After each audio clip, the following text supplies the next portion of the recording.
làm mà hòn này bắt ốc chuối bắt chuối cho tao bắt chuối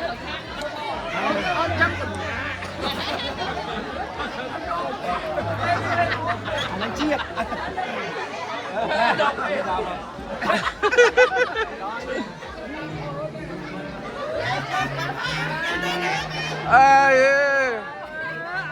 hello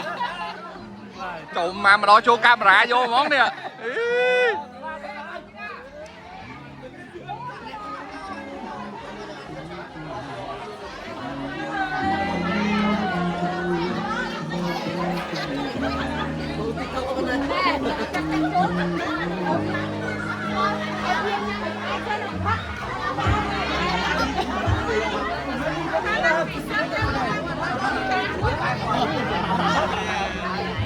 mơ trong thơ môi mơ ấy pi giật cạ $5 ấy nơi khác đó ba đây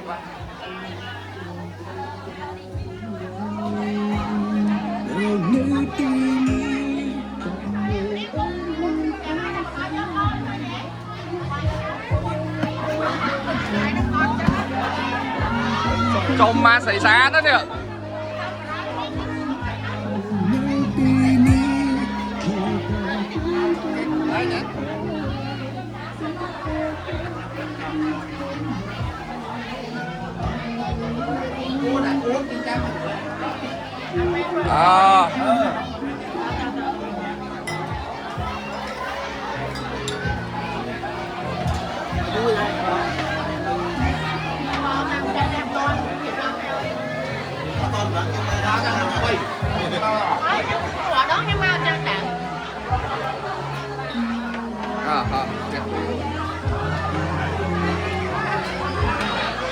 cũng được rồi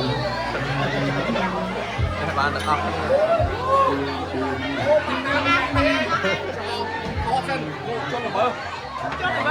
nô nô mà cha te mơ mà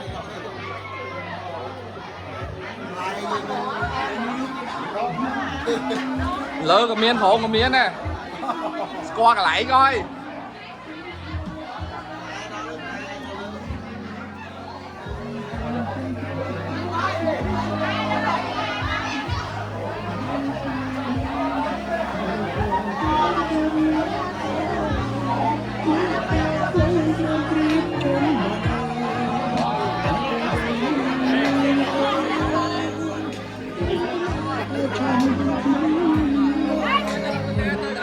nè thở nha nè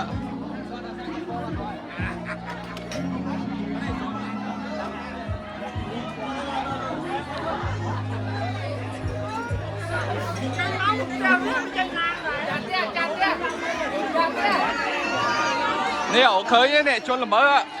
rồi mà bạn đang một cạnh cái